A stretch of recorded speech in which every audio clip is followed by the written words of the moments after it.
My work. Do we have liftoff? Yes?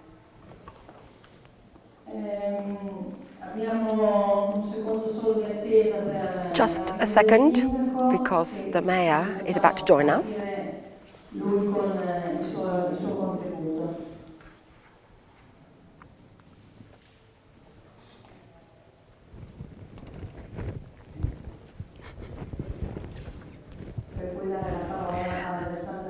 And we will then leave the floor to Alessandra Filippi of Lega Ambiente.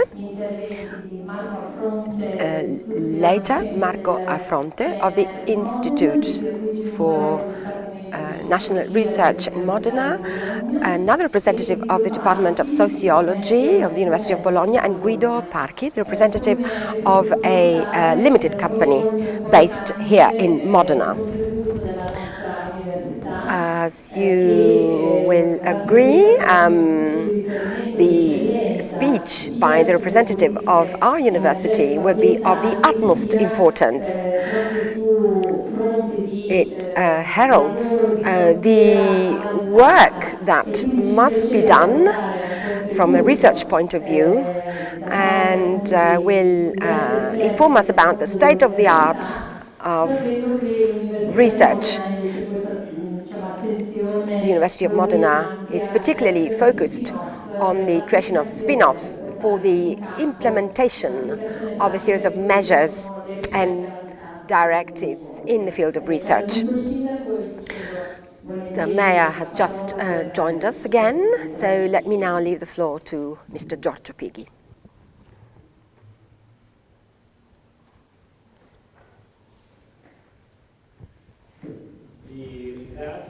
Thank you all. Let me now resume our work.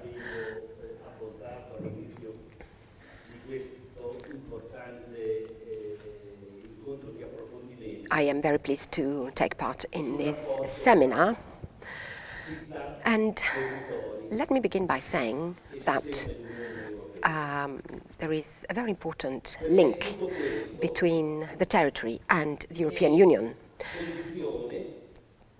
This link is the prerequisite not only for good relations between institutions, but also it is a key element for the sharing of research paths and development paths. We need to forecast a future that involves us all.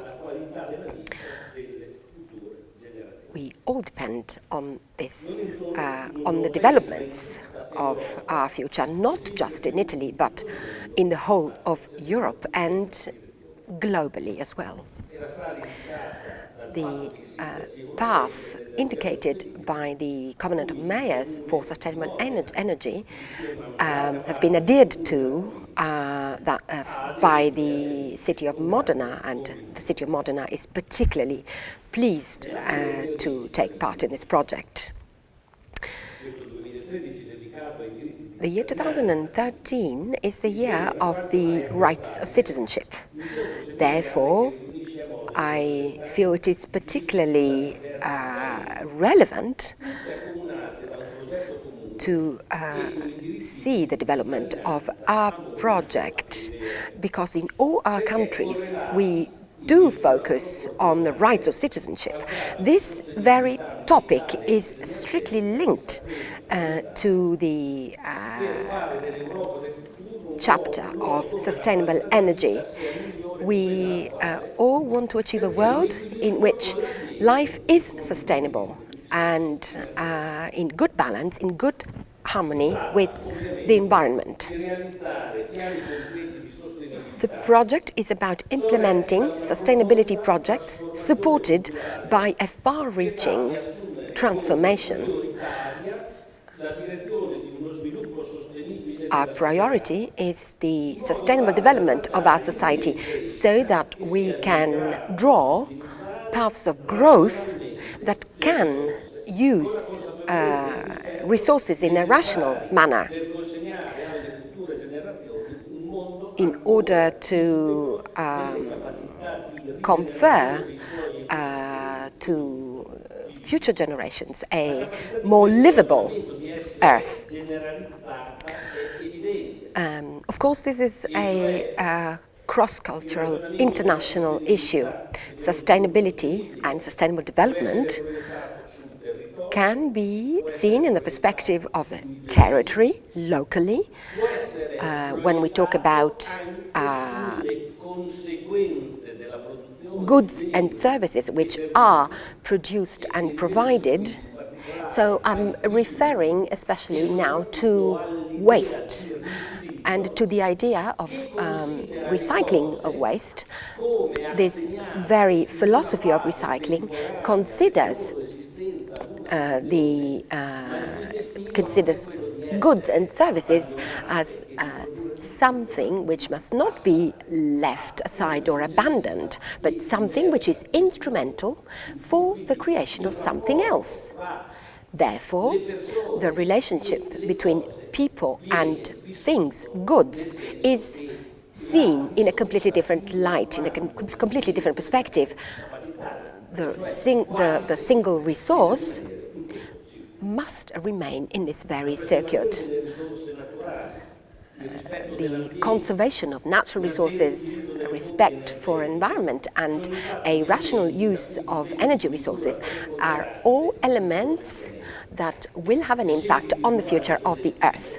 Individual and collective choices and our behavior, the awareness that the planet's resources are not endless, well, all these points are the prerequisites for a good balance between development and environment. As regards renewable resources, please let me stress that Italy has done a lot in terms of education, in terms of information, and this very topic is a real challenge. This also involves the research world and the implementation of innovative technological solutions.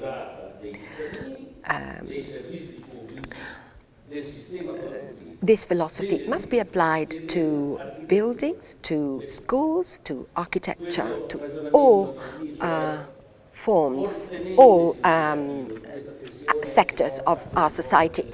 And this very philosophy does involve cities and territories, as we call them. Sustainable development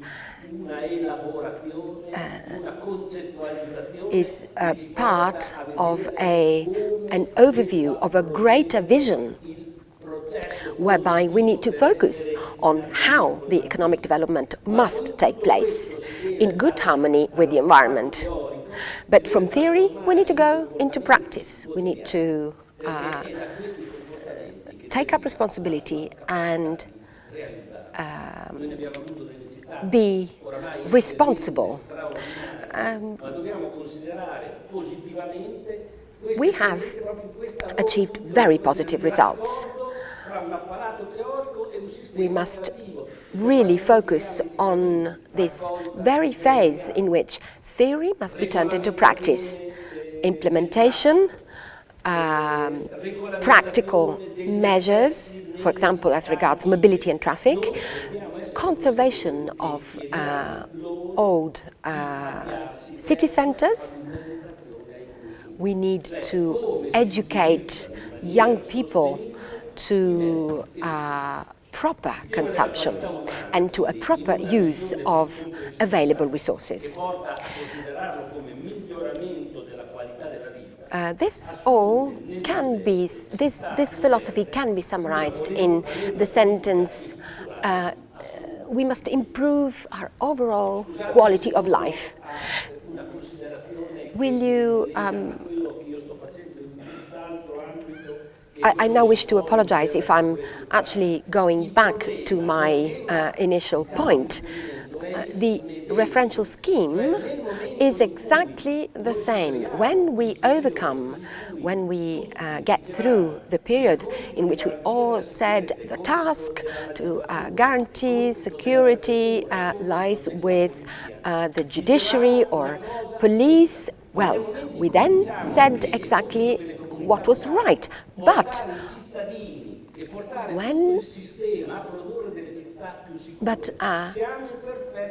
at the same time, let me stress that there is a close link between this old-fashioned way of thinking and this new phase in which citizens are all involved in security, protection of the environment, new idea of citizenship. All those who are responsible for all these topics share this responsibility with all citizens, with all of us. We are talking about vital resources. We are convinced that such important issues must be tackled in a joint collaboration together with all stakeholders. We need to promote the highest degree of awareness at collective and at individual level. Hence, it is reassuring for us to see this opportunity to host this important seminar here in Modena, and I wish to thank you once again for your commitment, and let me stress that you are warmly welcomed here in the city, and I wish the proceedings well.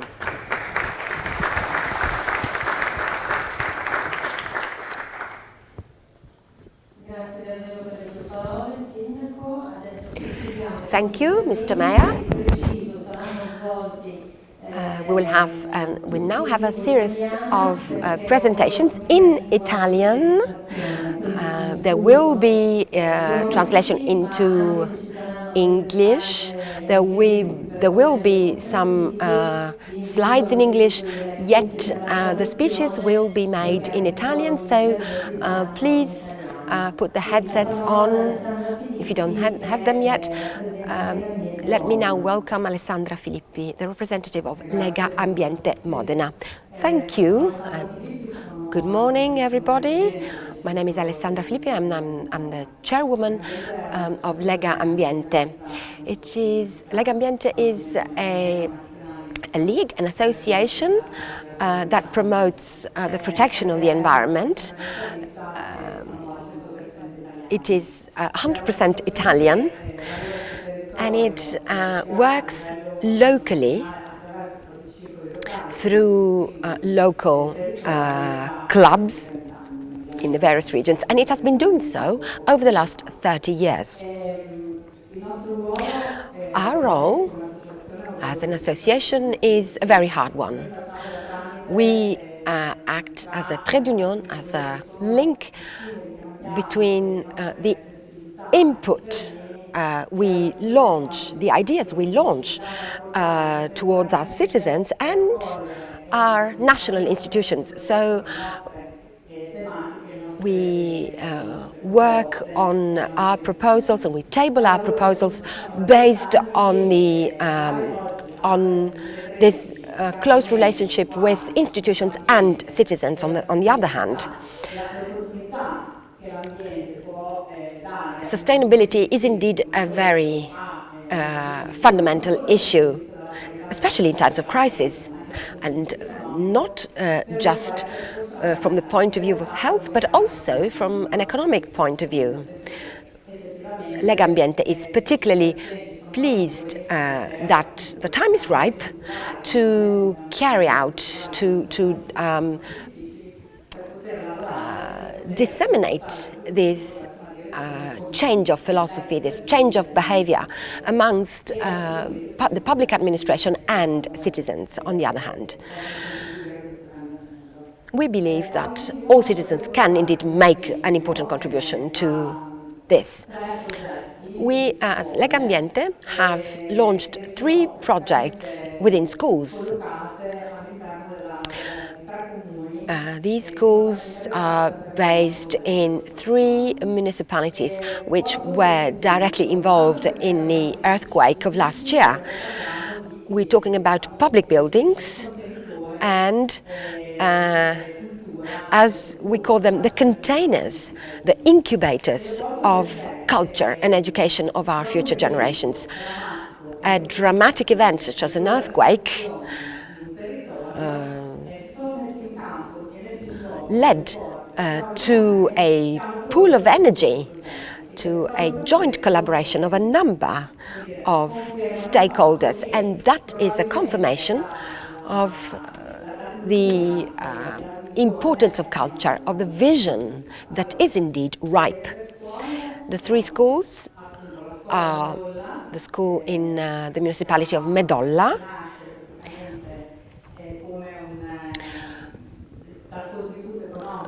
which has been built thanks to a collection of funds. Rock No War is the association that was responsible for the collection of funds. We also worked there together with the Agency for Sustainable Development and Energy in Medolla. I was a bit quick, sorry, I do apologize with the translators, no problem. Okay, and we're also talking about the school in San Felice, a CSE, comprehensive school.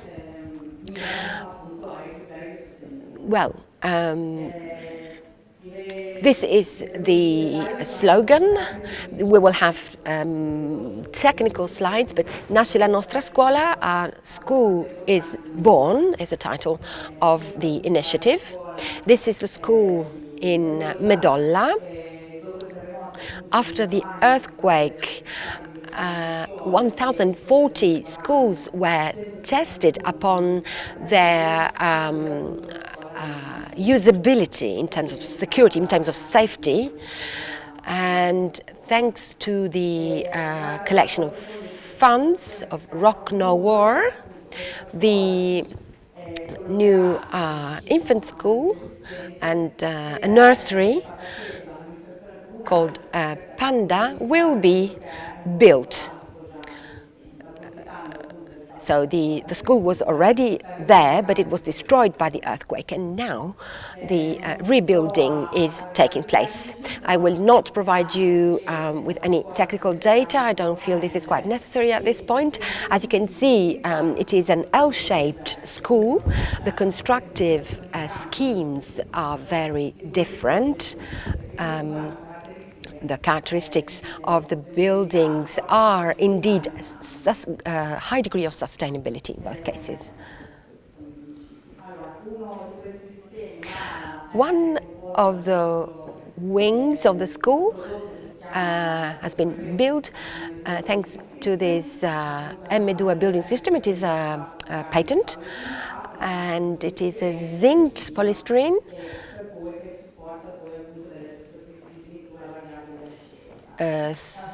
with different types of finishings. The mounting, the assembling is very rapid, and the static stability characteristics are anti-seismic, and it is also a building with a highest degree of energy efficiency. This is another construction scheme. It has been implemented by a local company. It is a scheme, it is a building scheme that was launched in the 90s in Germany, and it consists of a wooden panel. It is quickly assembled and also very efficient. This is the construction system. We're talking about wood again. As you can see here, box-shaped modules are built. These are the thermal characteristics of the outer part of the building. In terms of thermal insulation, the performance here is really, really impressive. Of course, innovation and efficiency go hand in hand with savings and costs. Hence, there is a very efficient change of, there is a very efficient system of ventilation, and the optimization of the use of electrical energy, a photovoltaic plant with panels, a photovoltaic system, floor heating. Here you can see the floors. Perhaps my role here is also that of advertising our very thriving ceramic sector in our region of Emilia-Romagna.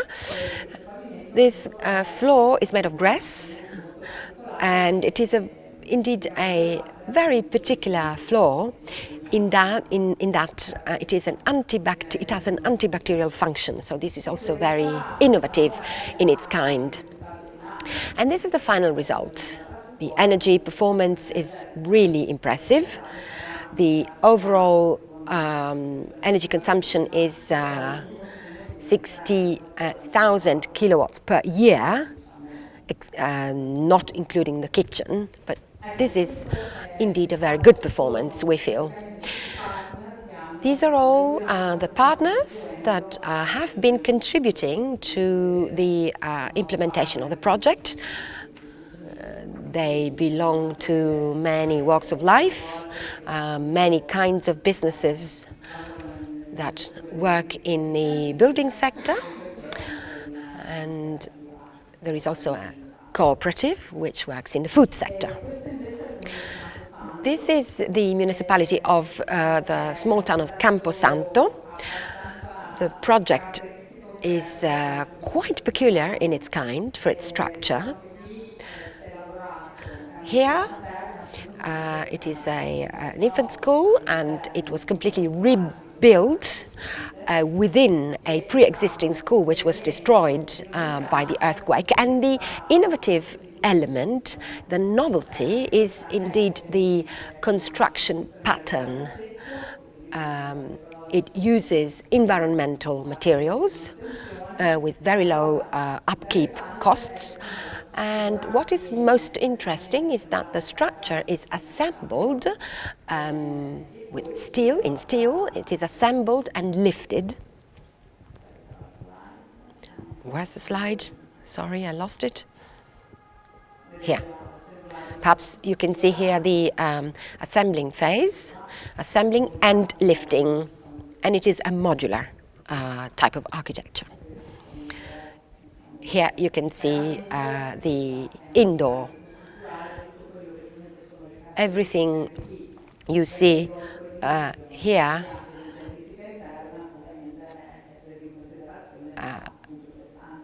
is particularly performing from an energy point of view, an energetic point of view.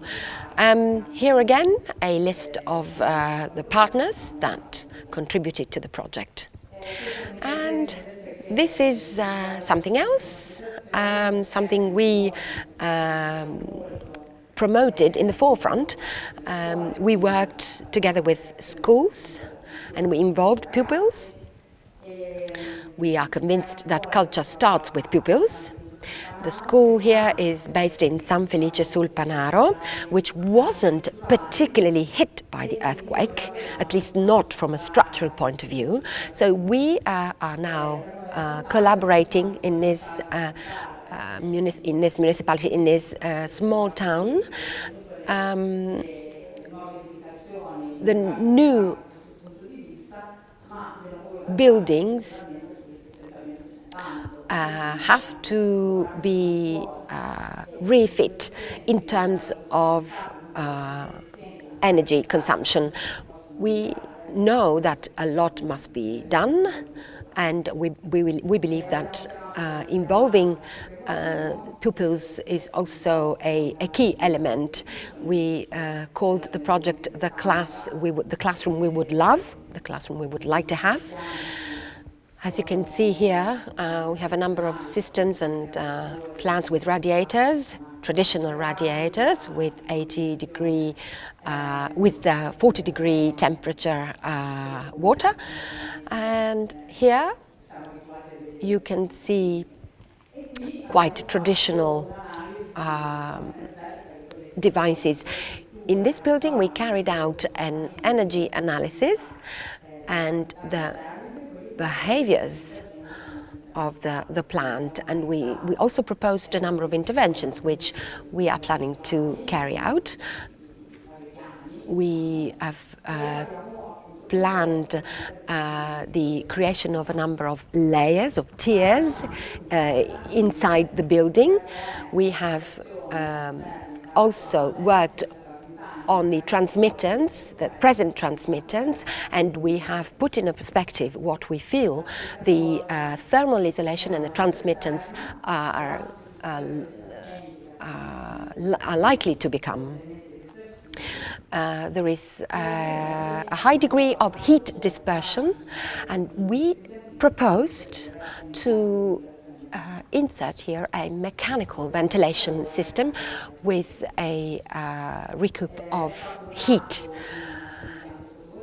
A photovoltaic plant was donated by a business, by a company here in the region, and these panels will contribute to reducing the electrical energy consumption of the building itself. So this is our goal from class G to class A. So this is a general overview of the situation. What is important, what we feel is important, and what comes out of this experience is that all these works have been carried out during hard times. Hard times not in terms of crisis, but hard times in the sense of pessimism, when in the aftermath of the earthquake. It was an emergency situation. So there was this drive, this need to create a pool of energy. And that tragic time led to the outcome of a number of projects, of very, very interesting projects for the future, thanks to the financial contribution of private citizens, of associations. And what is also remarkable is that a number of businesses, companies propose to collaborate together with public administration and with volunteers, with voluntary associations, to create this pool of energy and to launch, to convey this strong message. We should reflect upon this. I think that the entire world, citizens, professionals, businesses, associations, well, all these stakeholders are ready to collaborate. We need to catch this opportunity, and we need to create a network. We need to leverage on these skills. We must not waste this incredible amount of positive energy. So from an emotional point of view, the earthquake unleashed a number of feelings, sensations, emotions. So we are not just at a time of an economic crisis, but also at a political and social one. So what we need to do is to leverage on all these competencies, all these skills, and we are convinced that a better future is indeed possible.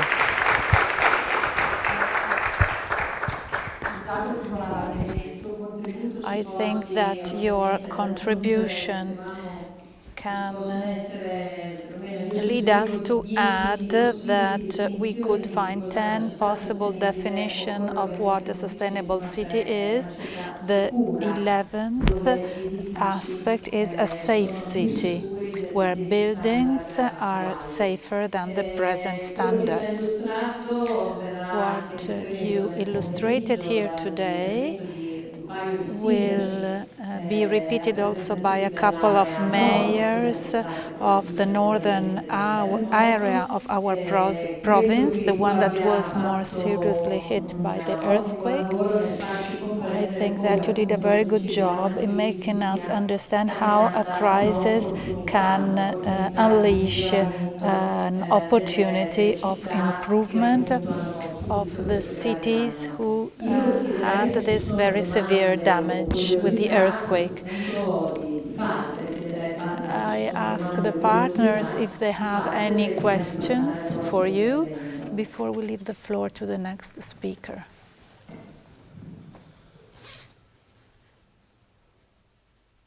Prego, prego. Sorry, I speak in English. Just one question. Have there been improvements in the way the pupils reacted to the new spaces? Do they feel happier? Do they understand it?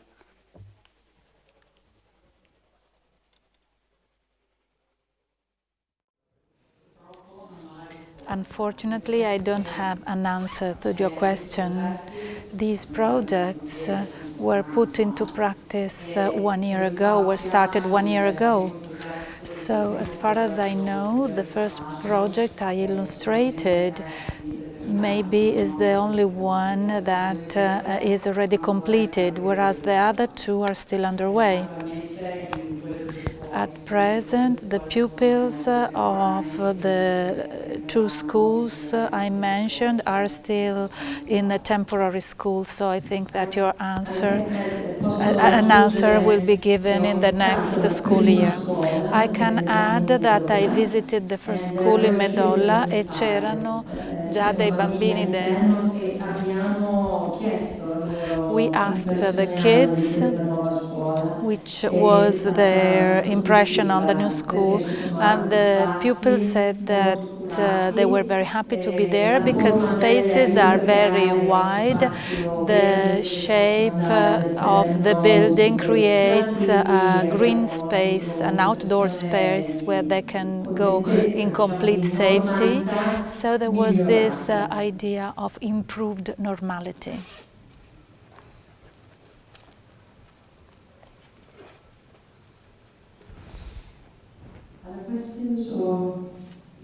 Ci sono altre domande? Qualcos'altro da aggiungere? Allora, grazie Alessandra. Ora proseguiamo con i nostri lavori. I would leave the floor to Marco Affronte of the Research Institute of the University of Modena and Reggio Emilia, who will talk about a very interesting and stimulating topic. I hope we politicians will be able to understand something because we are not technicians, so maybe it will be a little hard for us to understand some parts. Thank you.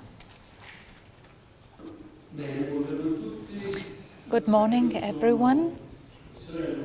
I am a professor in the University of Modena and I teach physics and electronic engineering. I am also a researcher in the Nanoscience Center, which is one of the three Italian excellence pole on nanosciences in CNR, which is the main national research institute in Italy. Basically, we have two challenges, two targets. One of them is to imagine our future, to imagine city, the technological choices for the city of the future. The other challenge is that of speaking different types of language. I want to show you some technical data and some technical solutions, some ideas that are circulating in the world of electronics in general. I don't want to quote too many numbers, but I would like to present an idea that was developed also at an European level, where Europe can be a world leader. I wish to conclude with some concrete proposals. First of all, I have to start with some data. We're talking about electronic devices and light electronics. That means computers, televisions, and light electronic devices. The impressive figure that we usually don't imagine. Recent research showed us that 10% of the total budget of the energy produced in the US is dedicated and used by these light electronic devices. For example, to produce images on screens demands a lot of energy, also to cool a computer, also to communicate and share images. Therefore, 10% is quite an impressive figure. Even more impressive is the projection towards 2020, where this figure will become 20% of the total national budget. These are estimates of the US, but they can be reproduced also in Europe, of course.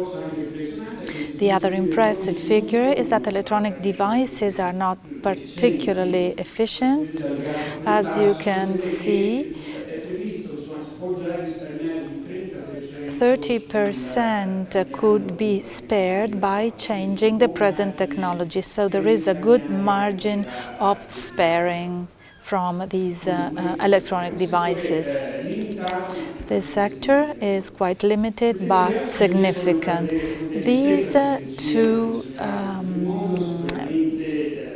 pictures show how energy is spent throughout the world. China and US tend to spend more, and whereas Europe has a saving attitude. So this is quite an important datum.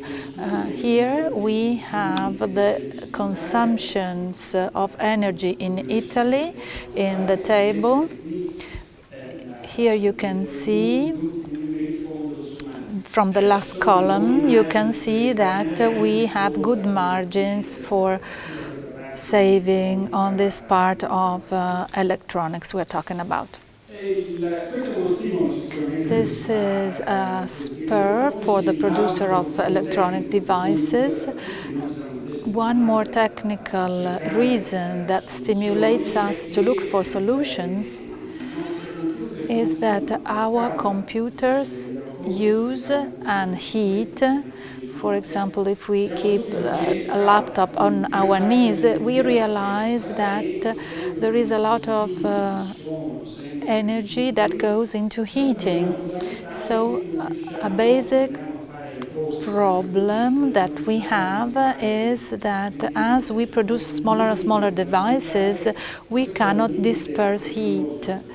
So we have a technological limit, which is a barrier that we should be able to overcome. So in electronics, we have two inputs, a social input and a technological one that impose us to design new devices in a more efficient way.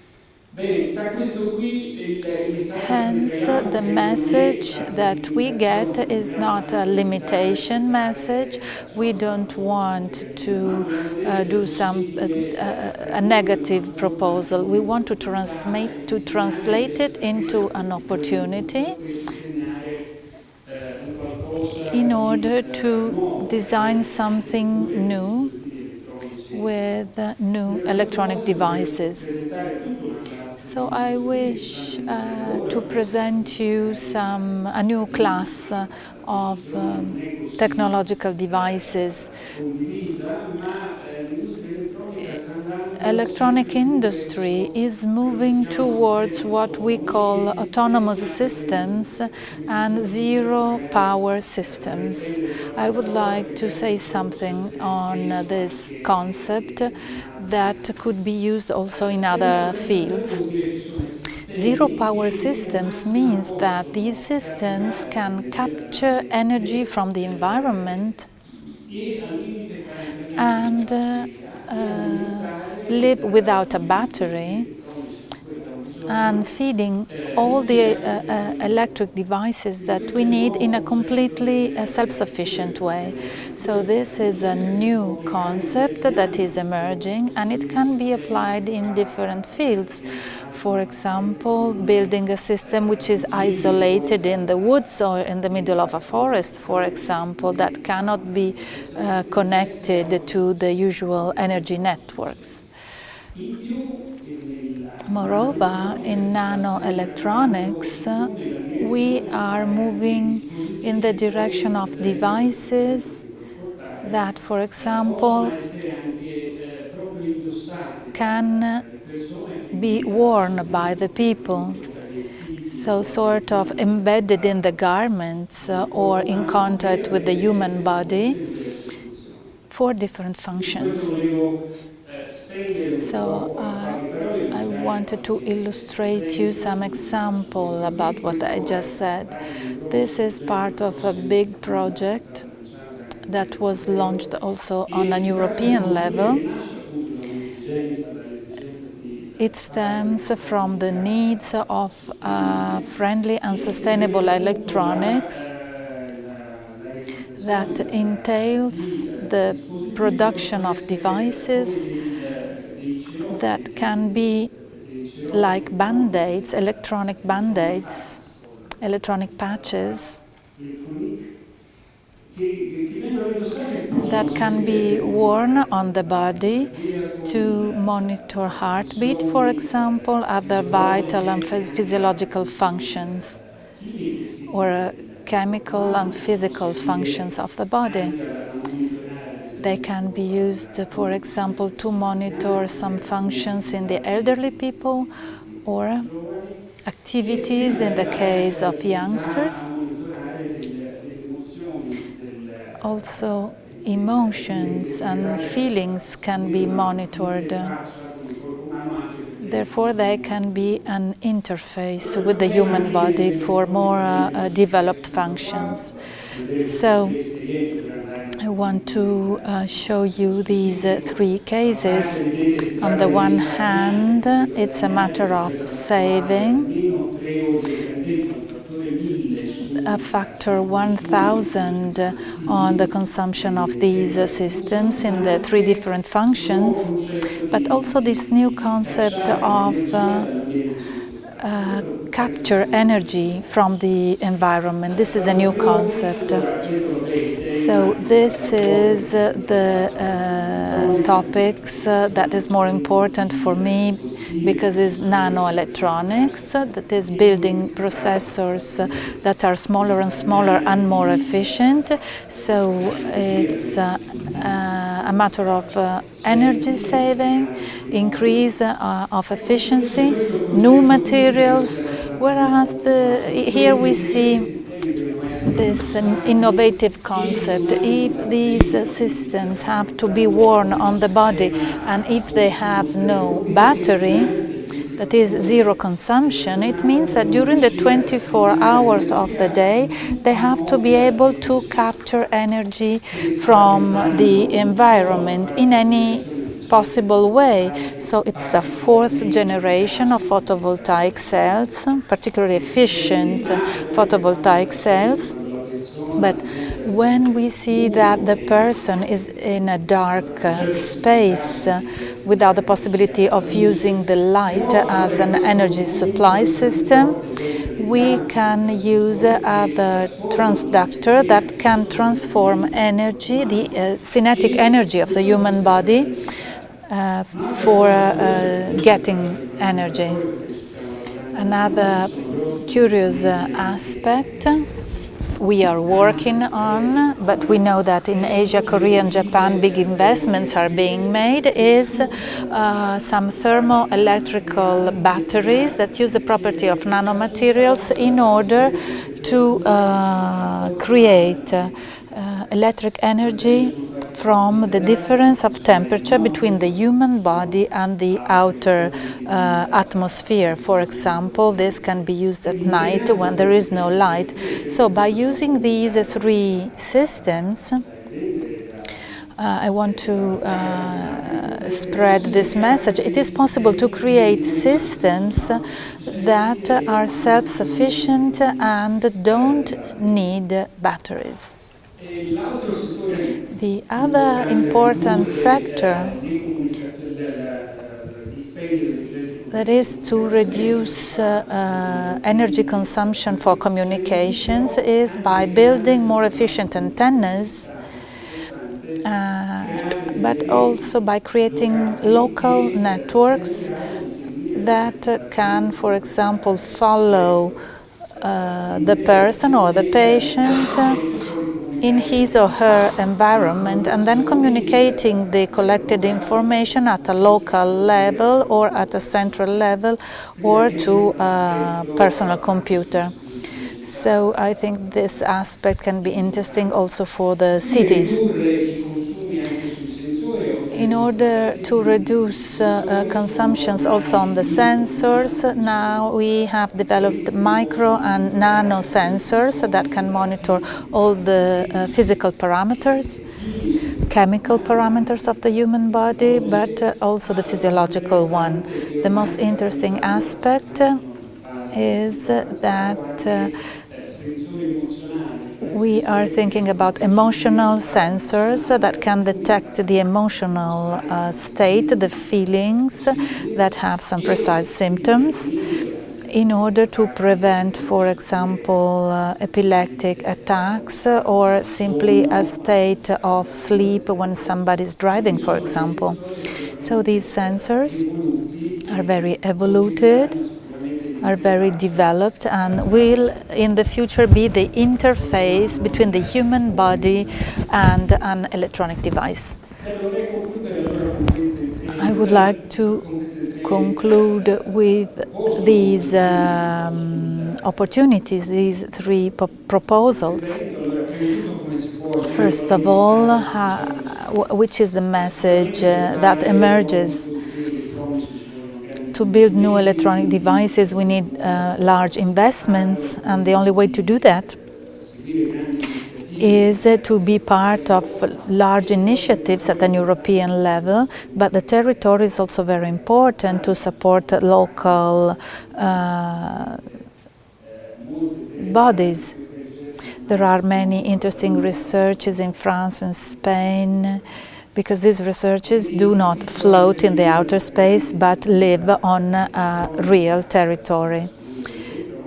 So there is a large European project that was presented recently that will support research in this sense. The second stimulus is that all this is not going to happen in a far future. The territory will, a hospital or a municipality will have to express one of these needs, for example, to monitor elderly people or a specific class of people. So it will be possible in a very few years to design and build these devices with the knowledge which is already at hand. So we are not talking about a remote future, we are talking about our very next future. And so these devices will be able to stimulate industries, even the smaller ones, that will be able to produce applications with relatively small investments. Here you can see some of these applications. from the simplest functions of monitoring the functions of the human body up to more developed functions of detecting emotions or the state of sleep, for example. To the building of small robots that can operate self-sufficiently from an energetic viewpoint. Last but not least, the third message is the network of the communication. I think that the territory and cities have to play a very important role. This morning I heard you talking about other networks, the power network or the hydraulic network. I would not neglect the communication network, which is in the hands of private actors at the moment, but I think that from the viewpoint of technology, the community should develop local networks finalized to local and social targets. And I think that this is important for the development of these integrated systems, because I think that the future society will use systems of this kind. I wish to finish my presentation. I wanted to bring these examples to you, not only for the future, because I showed you also a real project that was presented last year. The idea is not to consider just the negative aspect of energy saving, but also to see the new opportunities, the new way to develop these electronic devices, but also different type of technologies. Therefore, I think that the city is important in order to show the ways in which industries should carry out their research with inputs that are not only the military sector or heavy industry, but also recognize that society can have needs that can be met with this kind of technology. I thank you for your attention and the opportunity.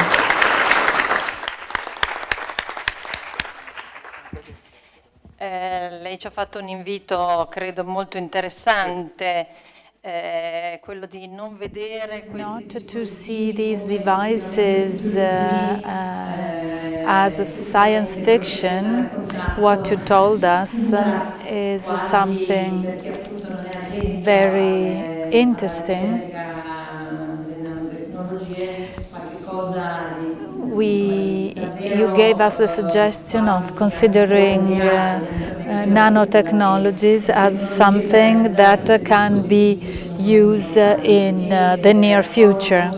So I also welcome what you said about the importance of integration of the public network, lighting, energy and so on, with the communication network, which is one of the strategic targets that we should have.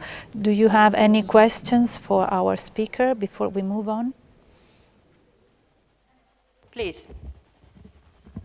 Me again. Just a quick one. I don't know if you saw my presentation earlier. Yeah. In our city is down the road of a large information cloud in the city. Do you see any potential problems with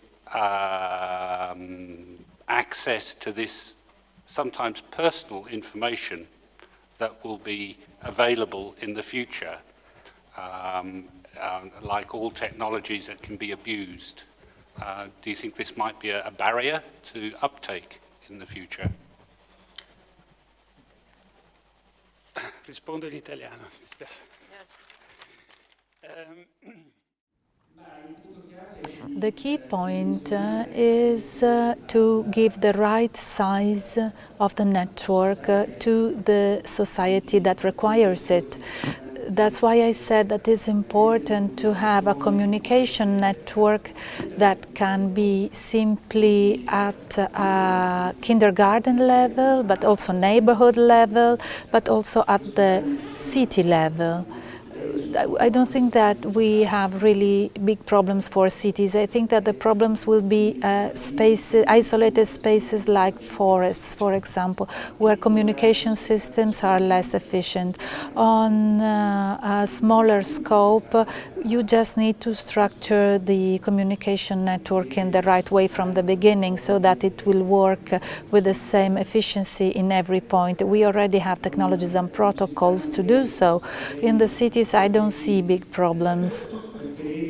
These networks are scalable, meaning that you can pass to a single structure, to a neighborhood, to a whole city, even a big one.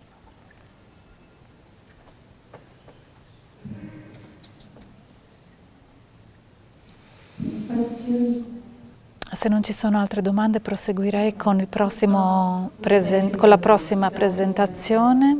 Grazie mille. Thank you very much for your interesting contribution. Now Guido Parchi of Prometheon is going to take the floor. He will surprise us with a very interesting speech, also for some students that are here, especially to hear you. So I leave you the floor, and after your presentation we will have Pierluigi Musaro after you. Thank you very much. I hope I will not disappoint our students. I will speak about an extremely interesting technology, very promising one. I hope I will be able to give you useful inputs for your work of the next months linked to the objectives of the project. From a journalistic point of view, I'm talking about cold fusion. Low energy nuclear reactions does not mean necessarily fusion. The first machines working with this technology are a group of chemical physical reactions that are not perfectly identified yet. The important thing to know is that the energy that can be derived from this type of low energy nuclear transmutation is incredibly high respect to the energy that you can derive from traditional fuels. In particular, the density of the energy is really much higher than that obtainable from all the chemical reactions that are used nowadays in order to produce energy. There are no negative environmental effects. The costs of the fuel are extremely low, whereas the resources to produce this fuel are particularly renewable, practically endless. The first machine that was produced was ECAT, Energy Catalyzer is the name. It used nickel dust and hydrogen and a catalyzer which is not known because it's protected by the industrial secret. So the energy which is derived from this kind of reaction seems to be exactly what we badly need, both for stopping polluting the planet and also to start an economic renaissance that we need badly. What does this cold fusion come from? We know that Martin Fleischmann and Stanley Pons had an accident when in 1989 gave evidence for the first time of their experiments. They were laughed on. Everybody said that they were liars and mystifiers. Of course, now they have been completely rehabilitated, but the research on cold fusion was not financed anymore and abandoned for over 20 years. Experiments on cold fusion were carried out also at the Bologna University, and I want to underline this because some of the scientists that cooperated in carrying out personally these experiments recently helped the person that was able to obtain a great amount of energy from this kind of reaction, that is Dr. Andrea Rossi, and they contributed to the development of his reactor. Here you can see a picture with Engineer Rossi together with Professor Stremeno, Professor Focaldi, and a specialized technician on radio protection. The first public evidence that Rossi and Focardi gave of the reactor they built happened in 2011, but the news was not spread very much on the media. A lot of skepticism, a lot of critics. Let's say that what happened is that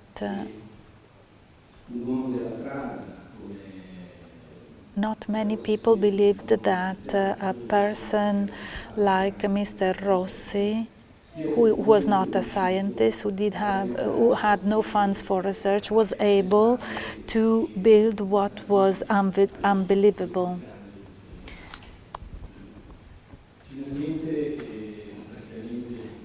Finally, 2 weeks ago, we had the full acknowledgement. Rossi was accused to be a visionaire or a mystifier or a swindler, but this scientific report that was published 2 weeks ago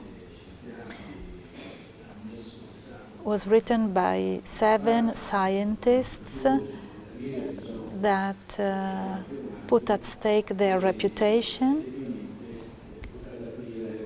and this paper will be able to open up a new pathway on this kind of studies. The results of the report are unmistakably positive. These are images that is available also on the internet. These are the images of the reactors that were tested by this group of scientists during the last 6-7 months. Some of these tests were carried out in December 2012 up to March 2013. So all these data are brand new. You see that the thermal chamber in this moment is detecting on the surface of the reactor something like 860 degrees. This is an image of the last tests that were carried out for 5 consecutive days in March 2013. These are all the equipment used for measurements, and this is the reactor that was used in March 2013. The measurements were carried out in a very accurate and thorough way, with great attention to being conservative, meaning that in the report the group of scientists describe clearly the method that they used in order to avoid any kind of criticism in case of doubts of the measurements. They always consider the worst condition, the lowest figures. This image is very interesting because it shows how the reactor works. The reactor, in order to be activated, needs to be heated up, and this heating is made with some electrical resistance. So you can see in red the impulses that are given to heat up these resistances. The reaction starts. You see the blue line that gives the thermic power. In the absence of the contribution of the resistances, you see that the reaction tends to extinguish itself. Therefore, at that point, you receive a new input of energy and the reaction starts again. And this is the cycle of the reactor that integrates. You have the power and the time. It gives you it shows you the energy of the amount of energy given and the energy produced. So the conclusions of the paper are very clear. The group of scientists want to carry out a further research of the duration of 6 months. The results we have to date is that the output energy was much higher than the energy used to activate the reaction. This kind of energy cannot derive by conventional fuels. It cannot be a chemical energy. This is very clear when we put the obtained results on this diagram. Here you can see the power and the density, the energy density.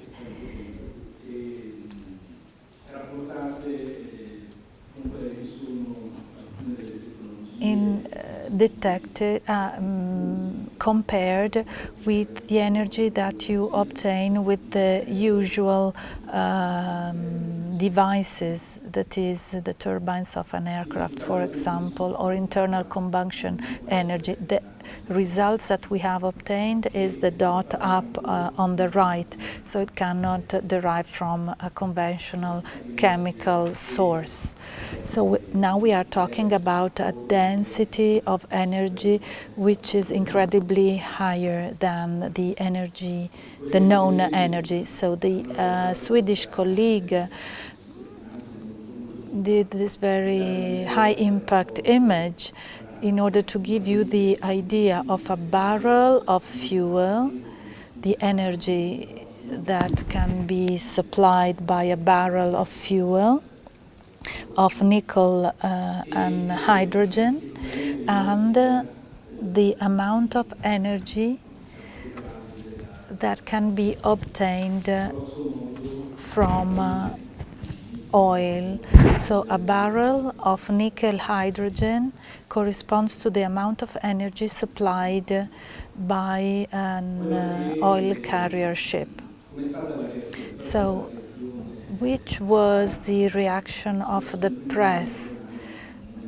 Nothing appeared on the first page of newspapers, nothing appeared on television, but this after what happened to Stanley Pons, to Fleischmann and Pons 20 years ago, now everybody's very cautious. But you can see that this journalist exposes himself very much, and also a famous Italian newspaper, La Repubblica, that in the past was very skeptical skeptical towards Dr. Rossi's invention, now he has changed his mind. On the internet, we can see both approval and criticism, and this is normal. From our viewpoint, as Europeans, the most important thing is that the scientific community, after a long sleep on cold fusion and after spending billions on research for new technologies in the future, such as hot fusion, as I said, the scientific community finally realized that the phenomenon is at hand, it works, and it represents a huge opportunity on the global level in the way of producing energy. And this is something that can be done right away. We don't need to invest in 10, 20, 30 years of research.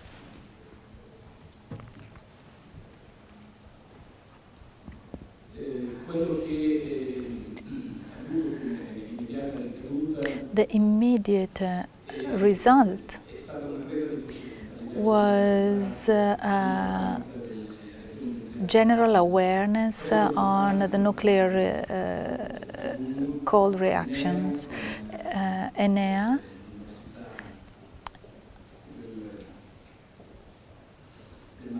and the University of Massachusetts and other important institutions that are cooperating on this kind of reaction, just 3 days ago did a presentation at the European Parliament called New Advancement on this effect, paving the way for new nuclear research. This is something very important, because bringing this technology to the attention of the European community could mean to open up the doors to research and the use of this technology for our economic development. Also, NASA is working on the same technology, and it has been doing so for years. This is a presentation of a couple of years ago. Whereas there are still doubts on Dr. Rossi's technology, at NASA they are already thinking about Stirling engines powered by the fusion technology. And one of the candidate technologies is quoted, the technology developed by Dr. Rossi. In conclusion,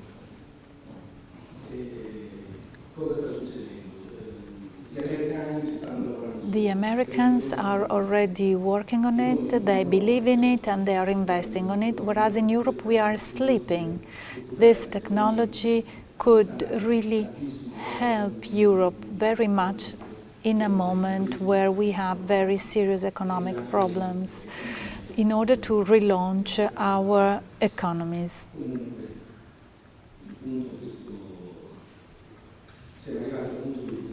So at this point we can say that we have the technology beyond any doubt. The problem is when it will be practically available in a diffused way in order to sustain our industry and all the human activities.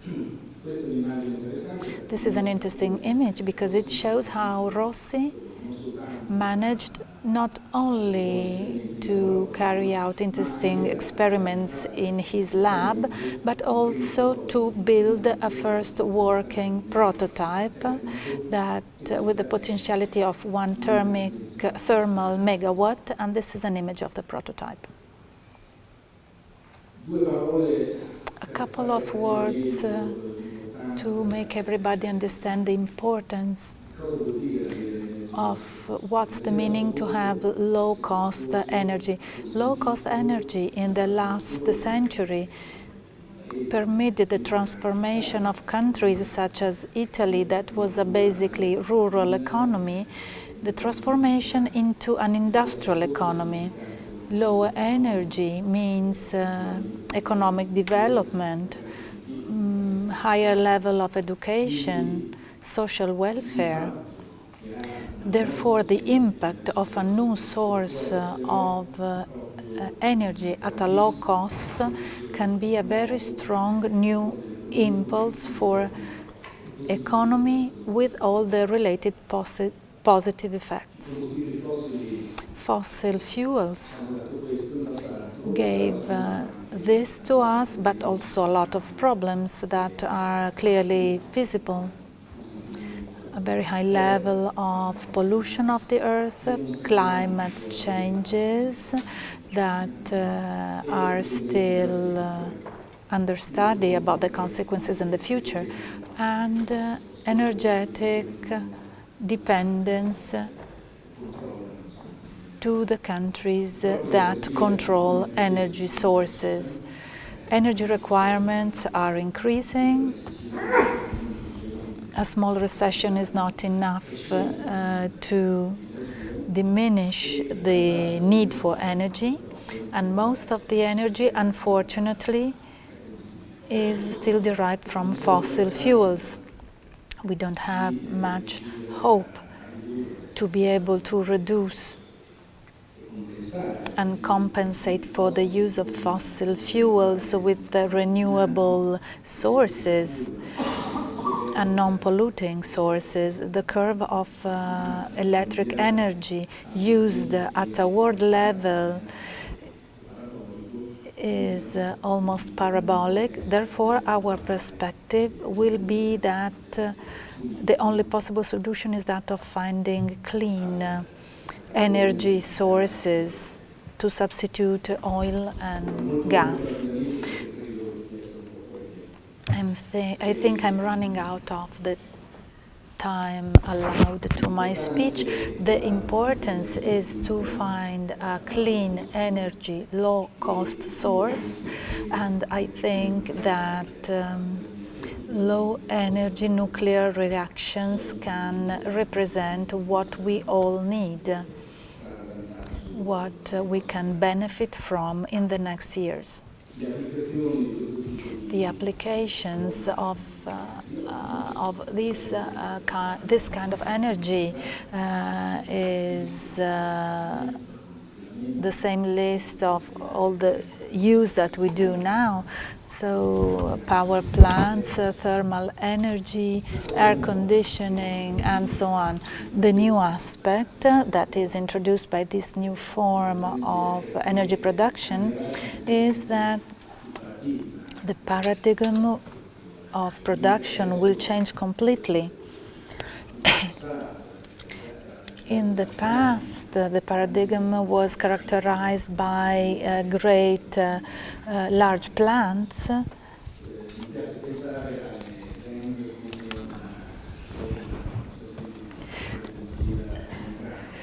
I would call this a democratic source of energy because it will be possible to have small plants used by everyone.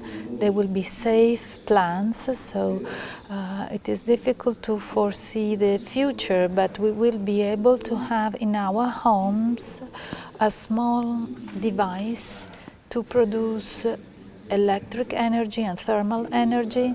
Therefore, we will have a very fast diffusion of these systems at all levels. To go to the core of the seminar, how do we imagine the cities of the year 2050 if this new form of energy will spread everywhere as we hope? As I said, this diffusion of this kind of reactors at all levels, we have to think that the smart grid will have to grow rapidly by creating the conditions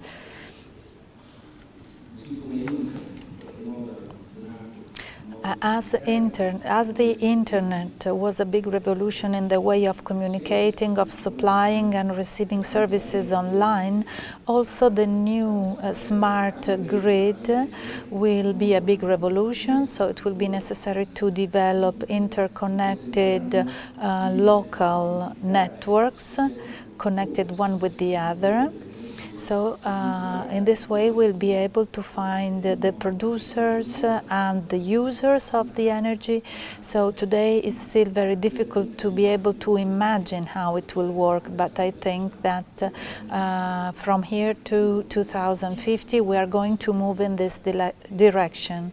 So a very interesting future is ahead of us. Thank you, everybody. And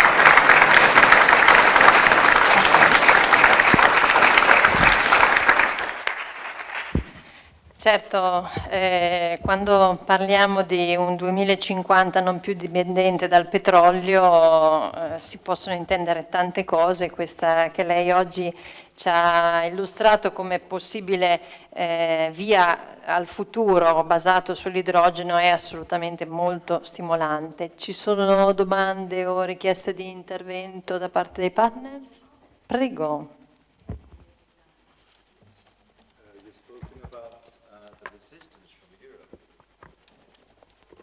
Sorry. You've spoken about the resistance from the European sector to believe this. In fact, they're actually saying that it's a scam. Why do you think that is? Why is there so much resistance in Europe when, for example, the SRI, MIT, and even the Naval Department in the United States are taking it so seriously?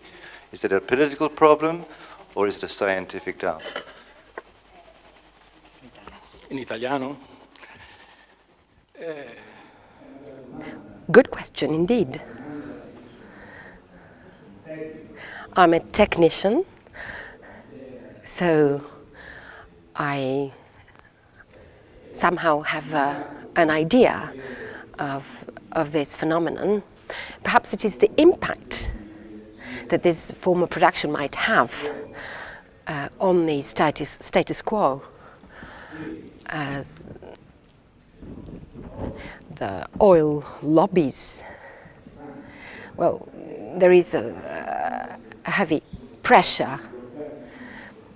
Why were these projects blocked immediately 20 years ago?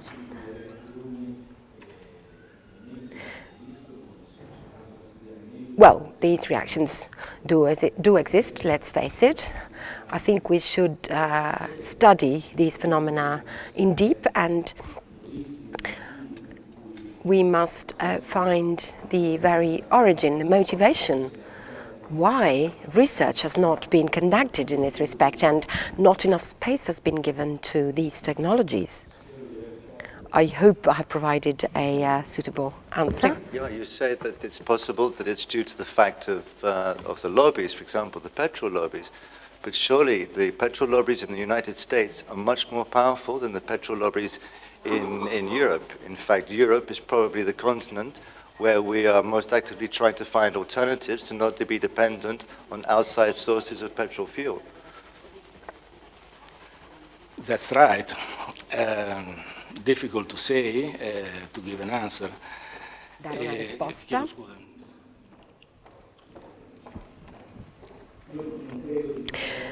I don't really feel I am in a position to provide an answer as a simple citizen. I think it's quite a complicated issue. I have my own idea.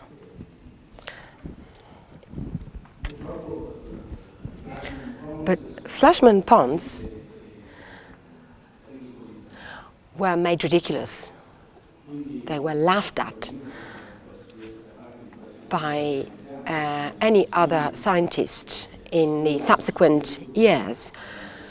And they must have thought a lot about this impact. Positive experiments which have been carried out over the last few years have never provided significant results for the obtainment of energy.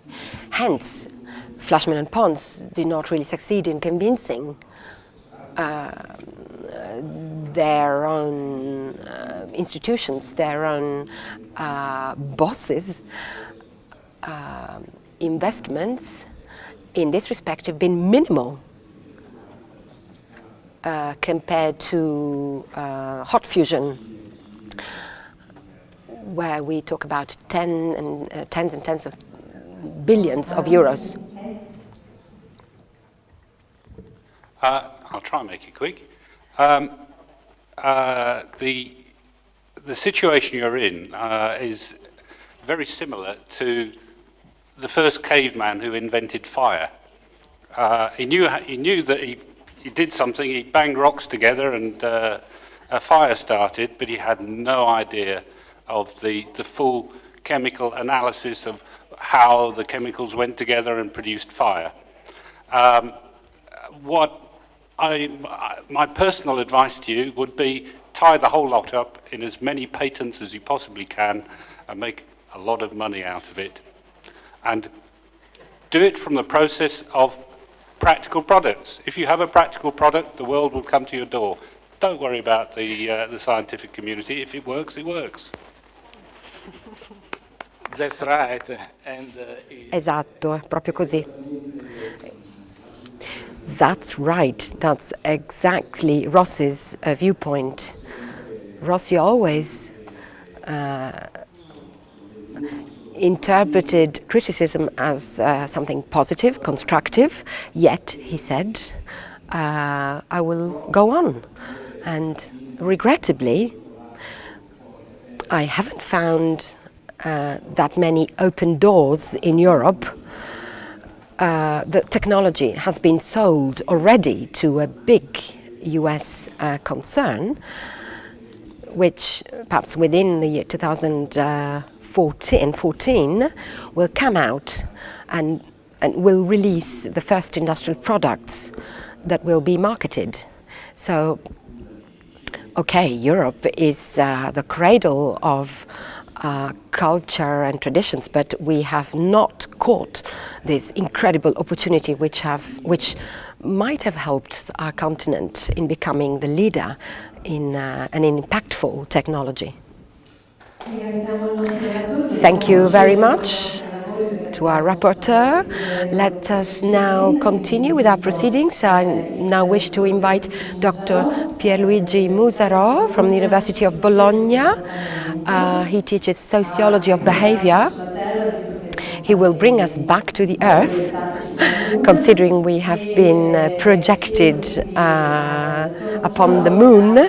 So I will ask Professor Musarò to make a contribution on a different subject, on a different topic, behaviors. The topic of behaviors. Technologies are absolutely central to bring us forward, yet the focus of our attention remains mankind. Hence, we wish to conclude this morning's proceedings with a speech on human behavior. We will resume our work after the lunch break at 2:30. Sarò telegrafico perché immagino che siate tutti affamati e giustamente. I will try and bring you back on the earth after the very stimulating speeches that respected the speaking time of 10 minutes. My speech is perhaps not very relevant, not very topical, yet it is indeed linked to the 10 points that Ms. Arletti was listing. Ms. Arletti spoke of healthy food, participation of citizens, public spaces that favor interrelation. I would say to cultivate, to establish human relations. I will speak about urban agriculture.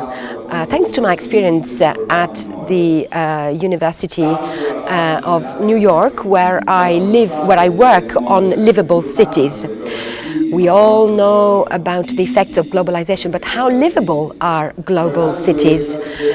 Well, let's take a look at what is happening in the major world cities. Sao Paulo in Brazil, London, or the very city of New York.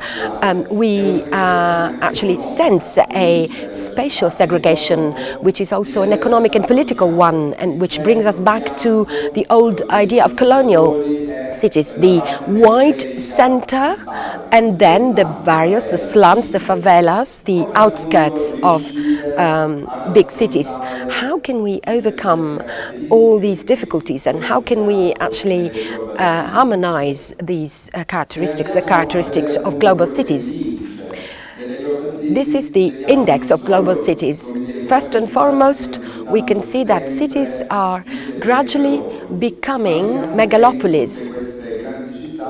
In all these cities, we can see the business activity, which is the hardcore, and which is based upon the human contribution, the civic and political engagement, which is fundamental, as we said earlier on. It is quite interesting to see how many citizens know this project. And I hereby think of the need to launch strategic processes, this long-term vision that was mentioned, which is lacking in politics, and which is necessary to obtain a better urban expansion. This is the New York High Line, which was inaugurated 2 years ago in New York. It is one of the most visited spots in New York, and also a case study. It used to be an old platform of the New York Underground. Thanks to citizens who collected money and thanks to the public administration, a park was created, and the entire area was refit. It was an incredible real estate value, and it has now become the symbol of the New York elite. To obtain a sustainable future, we need the participation of citizens. That's a fact. And we also need a liaison between the government and private citizens and citizens. These are the ingredients of a livable city. The paradigm of responsibility, of social responsibility, which is also the focus of all European policies. Well, this paradigm is fundamental to be able to carry out experiments on livable cities. We should put together the public policies, as you are doing, as you are all doing today, and civic engagement, commitment of citizens. So, my example, the urban farming has been given new momentum. This is a woman we all know. She's become really famous, especially at the very beginning of President Obama's mandate, because she inaugurated the first vegetable garden at the White House. She was not the first one, because Eleanor Roosevelt in 1943 already inaugurated the first community garden, the vegetable gardens.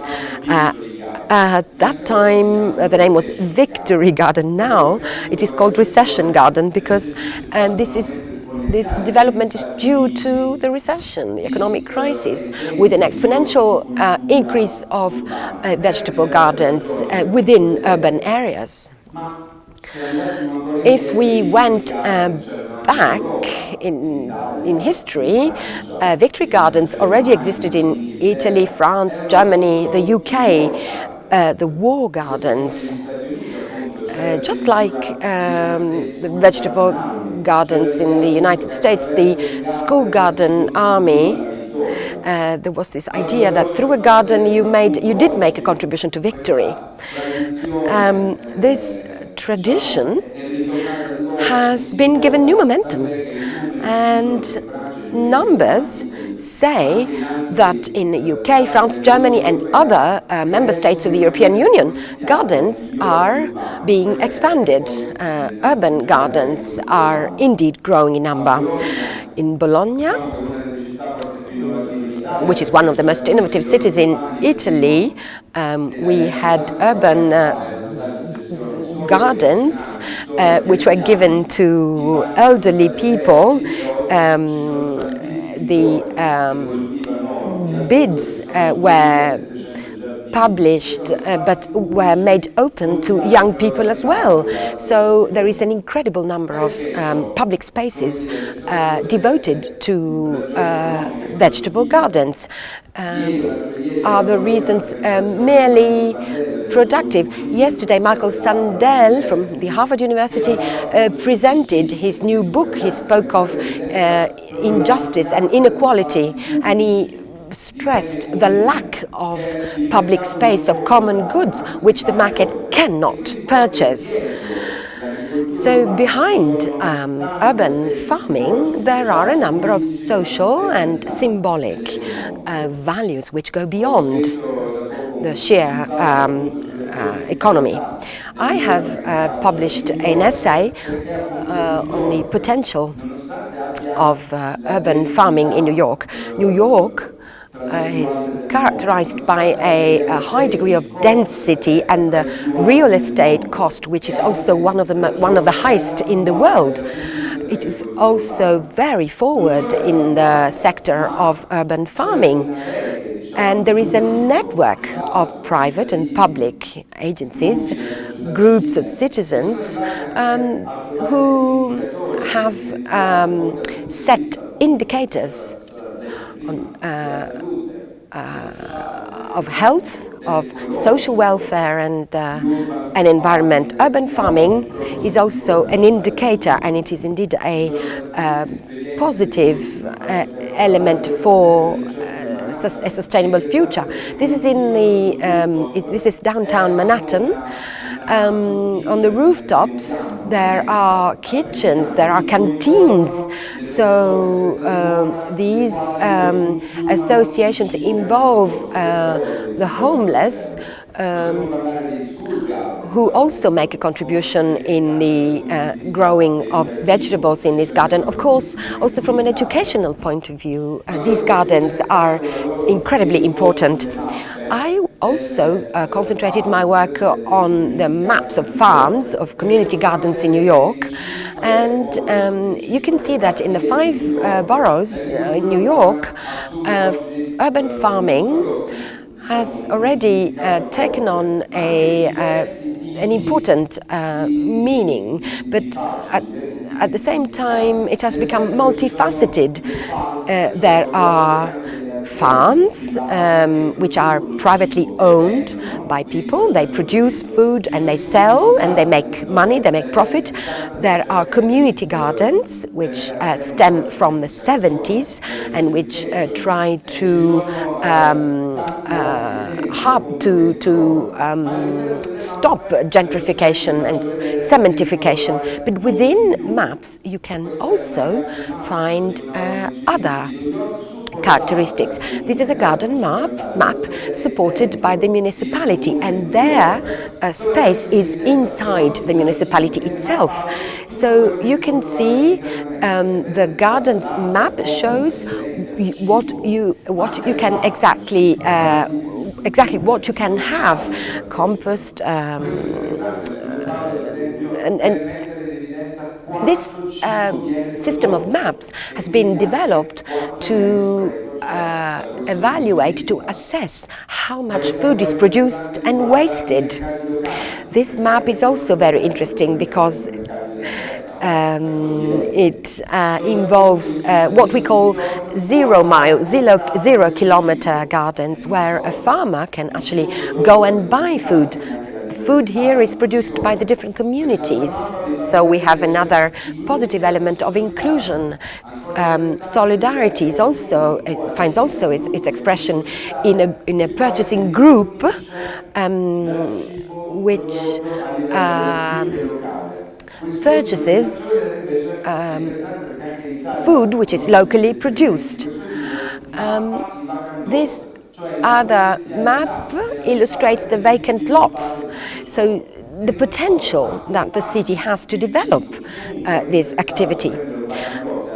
everybody who's interested in managing a vacant lot can get in touch with the public administration to make his or her dream come true. So, as you can see, this is a slide of the Columbia University, whereby indicators have been highlighted. They indicate the benefits, the highlights of urban farming. And let me now conclude my speech by saying that a change has been witnessed in this respect, a change which is absolutely important at a time when we speak of a sustainable future, imagining the year 2050. We are convinced that this is easy, that a sustainable future is easy to achieve, provided we can implement interclass, intergenerational practices from individual to collective, from suburbs to downtown. And we can also ascribe new meaning to this phenomenon, political and social meaning. A global city tomorrow will be called upon to provide an answer to this dichotomy between inequality and equality, justice and injustice. Well, today gardens can be considered metaphorical gardens because you build up human capital, you build citizenship, a sense of citizenship. So this phenomenon really stresses this urge, this drive towards the creation of a community sense. Political policies and economy and the economy must take into account this idea of public goods.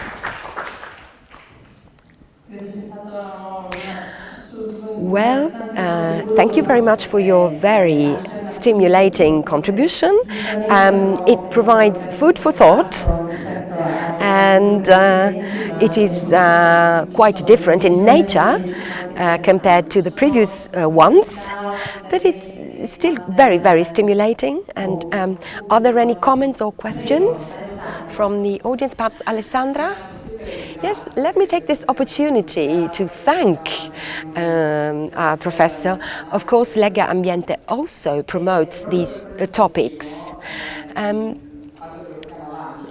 Lega Ambiente is a fierce pioneer of this philosophy, but perhaps the year 2050 is a bit far away. Maybe we can sort of put this date forward and think in terms of a medium-term vision.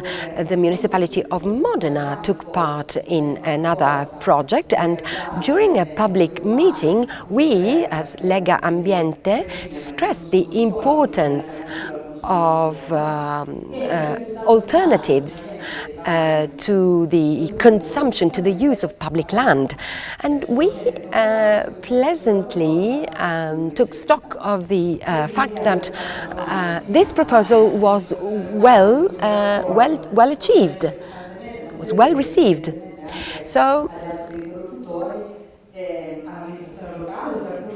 is it possible for the public administration, for the municipality, to take up this challenge, to take on this challenge, perhaps before the year 2050? And I wish to ask the other collaborators whether there are similar initiatives, or if they, in their countries, intend to carry out similar projects. Well, the idea of sharing with 100 representatives of citizens provided us a number of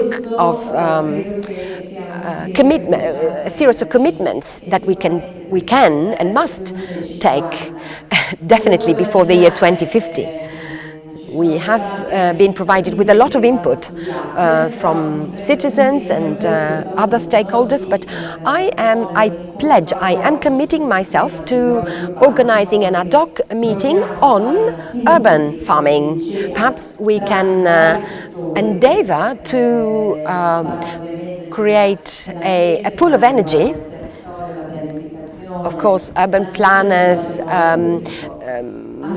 managers of public goods are all involved, and I am particularly convinced that this has a social more than an environmental dimension. I think this social aspect is even more valuable than the very tomato that can be produced and sold by one of these urban gardens. So I therefore commit myself to creating such a forum. Are there any partners who can talk about similar experiences? Do you think it's feasible? Is it nice? Do you think it could be applicable in your own cities? And perhaps that can be implemented before the year 2050?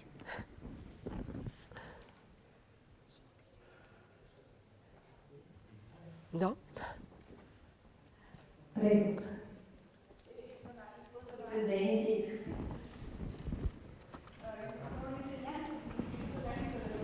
Just a second, because the speaker has to speak in the microphone. I am a teacher. My name is Brunella. I teach at a technical comprehensive school in Modena. For logistic reasons, we produce, we release highly qualified technicians. I teach computer science and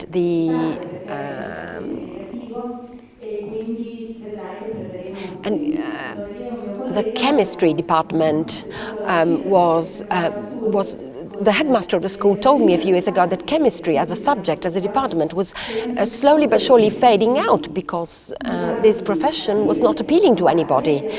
And so we tried to create educational paths which made our school perhaps the only school in Italy with 4 courses where chemistry is studied, to the point that a number of students cannot be admitted because of lack of space. Okay, we also work with lower comprehensive schools with younger students, let's say from 10 to 13, and we definitely want to stress the importance of chemistry that must be studied in schools. We must have highly qualified chemists, and I feel very close to your idea, Alessandra, of Lega Ambiente. I would like our school to take part in one of the projects that deal with urban farming, so perhaps we can talk about this later. Thank you, Brunella, and thank you also for your contribution of yesterday when we met a number of schools. Are there any other points of discussion? Otherwise, let's go to lunch. We will resume our work in an hour. We will then have the workshops as planned. Thank you.